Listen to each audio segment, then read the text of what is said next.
Good afternoon, guys. It is race weekend, so we are out here at round number 3 of the Extreme XC series. So I know I told you guys we weren't running Extreme full time, but I did want to go ahead and hit a couple races this season, and so this happened to be one of them. I hit round 2 because I really like that track, and I hit this is round 3 because I really liked this track last year. So decided this is probably going to be the last one we're going to hit for a little bit anyway, till maybe closer towards the end of the season. But we got some decent weather. It rained pretty much all week, and yeah, rained all week, and so most people were expecting a mutter, but conditions are prime. They are absolutely prime. This place is draining off pretty good. We did get stuck in the camper coming in, but we were able to actually get ourselves out, so not too bad there. But turn the camera around here, we got the old YFC looking beautiful as ever in all of her orange glory, shined up. Ooh, in that sun, man. Shoo, looking good.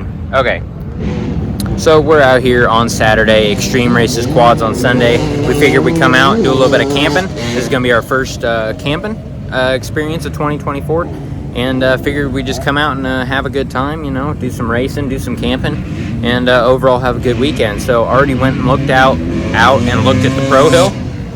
May go out there a little bit later and show you guys what it looks like, and then I think we're gonna get ready to head down to the creek jump, see what that looks like. I think it's the same creek jump as last year's, but we'll see what's going on. So yeah, I'll probably catch up with you guys maybe a little bit later, or it may be tomorrow. But anyway, yeah, looks to be a good weekend of racing, so I'll talk to you then. Well, good morning, guys. It's actually a good little bit after I talked to you last. That was last night. But yeah, so it's almost 11 o'clock. So sorry. I've been up for a while, but haven't gotten with you. I've been out doing some filming. So was out filming some of the younger guys, some peewee, some intermediate stuff, and never did catch up with you guys. So out here in the woods, and we're gonna look at the creek jump. So track comes in from back here. We're coming this way, and you can either take the go around right here, or here's the creek jump. This is the same creek jump they had last year, except they redid it because we were jumping this way last year towards me. Now we're going away. The only bad thing is, as you can see, is there are some serious bike ruts in it. So that's going to make it a little bit more challenging for us because, yeah, it's not a huge gap. Or, yeah, it's not a crazy gap, and honestly, you could roll it. They've pushed so much dirt in there. But to actually clear it, you're going to need to come out of there probably screaming pretty good in second gear. Probably hit it on this right side and just sail over the end. So we're going to get here and see what happens. If for some reason people are having issues with it, I could always go around. But I think as long as I stay on this right side and I hit it, just, you know, come around second gear wide open, let her eat, we should be pretty good, hopefully. So yeah, we'll see what happens when we get here. Okay guys, out here on the Pro Hill, so I'll show you guys what it looks like. So let's turn around here, coming in from over there, going to cross the creek, come in, go around, heads that way. Pro Hill is not this is not the Pro Hill, this is the start to the Pro Hill. So you go up here, and then I'm going to walk over here. You can also go up this way. Dirt bike ruts have rutted that out pretty good. Head up this way, we get up to this flat area, and then there is the Pro Hill itself. So got a couple options right here. You got this left side and you got the right side. We were watching the bikes hit it yesterday. The right side, you guys may be able to see, it kind of dips down actually right there, and so bikes were hitting it and just flatting, you know, fully compressing their suspension out and then rebounding like crazy off the lip.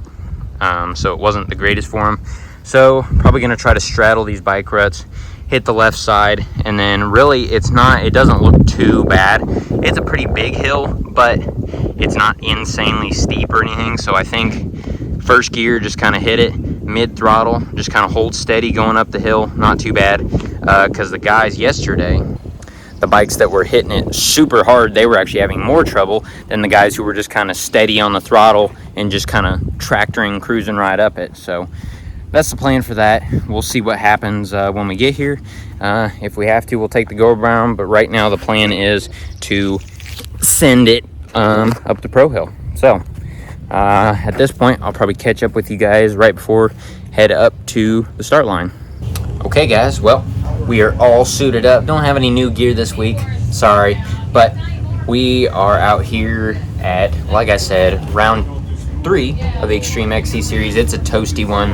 A little bit of a heat wave for Indiana. It is like 80 degrees today, which may not sound crazy for some of you if you're down south or anything, but this last week it was like 40s and 50s all week, and this is the first time it's broken out of the 70s all year. So a little bit of a heat wave today. That's why we got this fly racing mesh gear going on.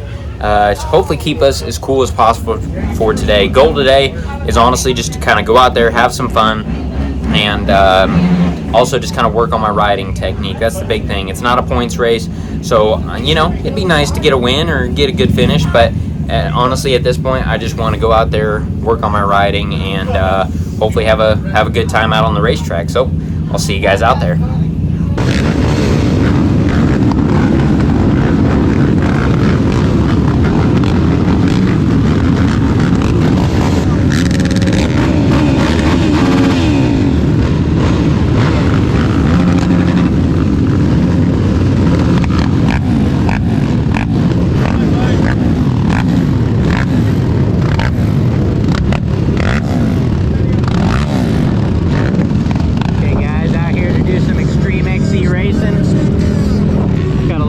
A little bit of dust in the field.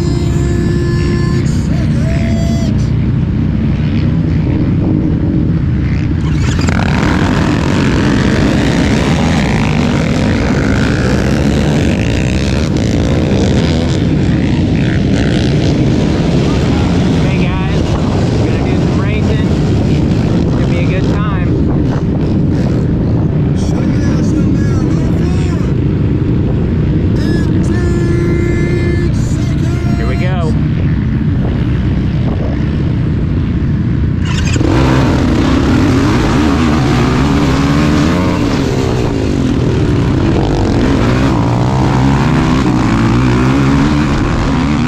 Well, that's not good.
Okay, guys, well, we made it home from the race. It's a couple days later. Actually, it's several days later. It's like Wednesday.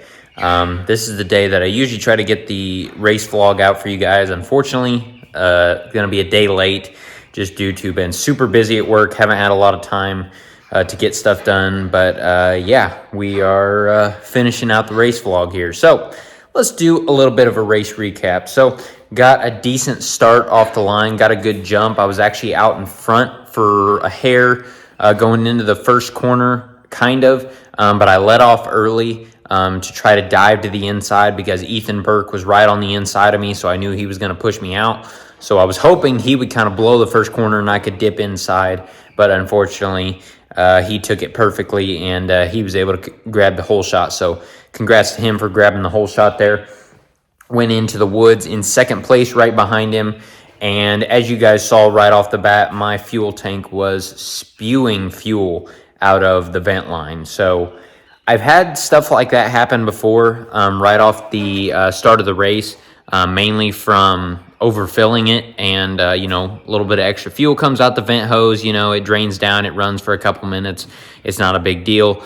Yeah, it is what it is. Been running this setup for about a year and a half at this point. So nothing crazy there. It's happened.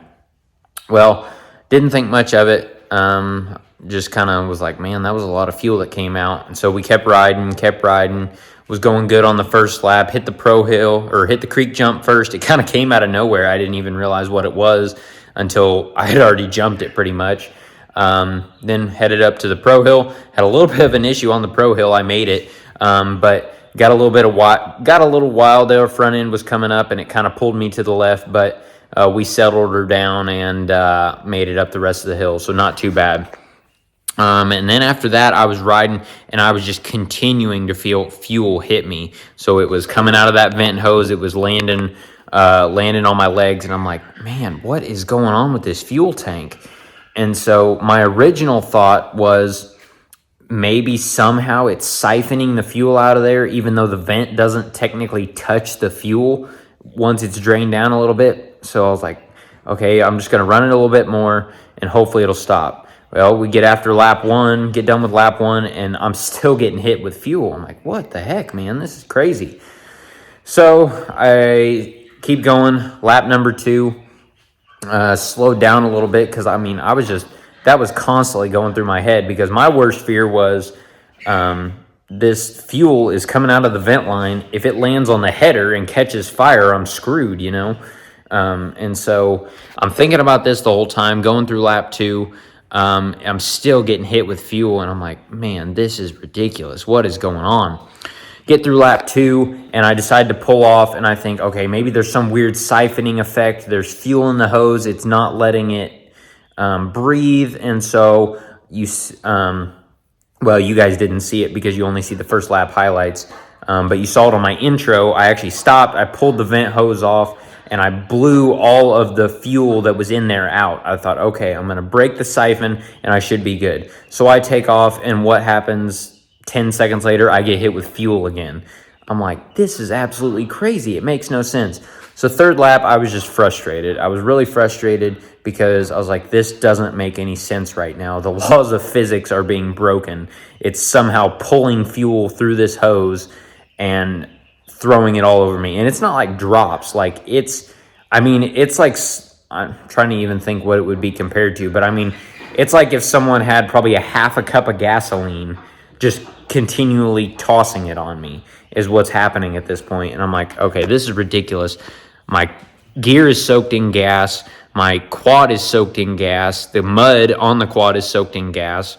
And I am moments away from just catching on fire and blowing this quad up. And so after the third lap, I decide, okay, I'm done. I don't need to burn this quad to the ground, so I pulled off. And I was sitting there watching it, and it's just, you can see air bubbles pulling gas through the vent hose, and it's spewing gas out even after I've turned the quad off and it's sitting there, unless I vent the actual cap itself. So if we flip this around, so this is an IMS tank. And so right now the gas cap that is on it is non-vented. So there's not a vent. The vent that we have for this IMS tank is over here on the edge. And the reason for that is that vent is there for if you have the quick fill system. I do not have the quick fill system. I have the tank to be able to have the quick fill system, but I do not. And so in the grand scheme of things, what I probably should have done when I got this tank is I got the adapter and I should have got a vented fuel cap and just had a normal hose. I went ahead and put the quick fill vent on there just to have it, but I didn't think it would really be an issue. And so as you guys saw, what I had previously is I had it running up, wrapped around my bar pad a couple times, and then just basically sitting back here, kind of pointed off. And like I said, I've ran this setup for several races and ride time. I mean, I've used it for the better part a little over a year, maybe a year and a half at this point. And so I was just like, what changed? What's going on? And so I think I may have figured out what was going on, and I can't really explain it, but it's kind of weird. So the only reason I think I may have figured it out is I brought it home. I didn't put any more gas in it, so it's got like probably 2/3 of a tank of gas in it, and I went to wash it the other day. So I go to wash it. It's sitting out in the sun. It was a hot day. It was like 83 degrees. It was sunny. It was sitting there. I still had the hose wrapped up around the bar pad, and I look over as I'm washing it, and I start to smell gas, and I look over, and what do you know? The quad had not been ran in like 24 hours.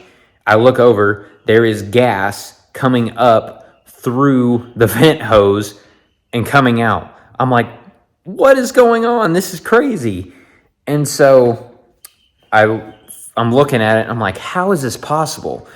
And so what I think is happening, because I went to undo the fuel hose, I felt the flex bar pad. The flex bar pad is orange, or not orange. It's pretty much all black, and so it was very, very hot to the touch from sitting in the sun. And so I undid the hose, I drained the fuel out, and then I wrapped it up like it is now. So I put one loop around the steering stem here, and then I just had this. Right now I've got it running down through the quad, but I just had it sitting out here, just out here on the quad. And I thought, okay, I'm gonna leave it like this for the rest of the day. So like 3 or 4 hours, I left it sitting there like this with all the fuel drained out, and not a drop of fuel came into that hose. And so my only thinking is this flex bar pad was getting so hot, it was heating the hose, this hose up, and all the heat in there was drawing out the vapor from the gas in the gas tank, and then it would get out into the tube and condensate and, you know, turn into liquid gas again, and then it would drain out. That's my only thinking that it could possibly be what was causing it, because like I said, I wrapped it up like this, let it sit for 3 or 4 hours, and not a single drop of gas formed in this vent hose. So, yeah. So, I'm not 100% sure if that's fixed it or not. I've got like 4 weeks till the next race, so we're definitely going to do some testing on it just to make sure. But I think what I'm going to end up doing for now is I'm going to leave it like it is, just have the one loop in there so that I'm not pushing excess gas out. I looked at several pro quads just to kind of see what they do with theirs, and I see kind of a mix. I see some of the guys that just run a hose straight off that vent down to the ground, basically, and so fuel is going to kind of splash out at the beginning of the race. It's going to happen, and then I see other guys doing exactly what I did, where they wrap it around the bar pad. But what I can't explain is how I've been running this same exact setup for a year, and it's never happened like this. And it just all of a sudden started doing it now. So I don't know. I think I know, but I also don't know. So pretty self-explanatory there, you know, clear as mud. Anyway, we had a good time at the race, even though we didn't get to finish. It was rather frustrating because it's like, what the heck is going on? And it's something like that takes you out, you know? It's like nothing mechanical failed. The quad was handling great. It was running amazing. But just the fuel vent hose was defying the laws of physics, you know? So unfortunately, it is what it is. But yeah, Extreme put together a sweet track. Like I said, I absolutely love that track. It's probably in my top 3 favorite tracks. Really love that place. Just unfortunate we didn't get to experience it for the whole race. So is what it is. We'll come back at the next one and hopefully be finishing a little bit better, not have any issues. But the only good thing about it happening here is it's not a points race. So if it wouldn't happen at Midwest, we would have been kind of screwed because that's the series I'm running for points. But I guess if it did have to happen, I'm glad it happened here just so it doesn't affect the points chase there. So thank you guys for watching. I really do appreciate it. Talked to a lot of great people, had a great time camping, racing, all that good stuff. Big thanks to Extreme for putting on a great event. They had a pretty decent turnout, like a little over 100 quads. So big shout out to them. That was a pretty good turnout for them. So hopefully they continue to grow like all the other series in Indiana. So big thanks to everybody for coming and watching, especially big thanks to my sponsors, everybody at the end of this video that you will see. It's because of them that I'm able to do this and have the equipment that I have and have the fun that I am having doing this sport and also making these videos for you guys. So thank you guys for watching. I really do appreciate it, and I will see you in the next one.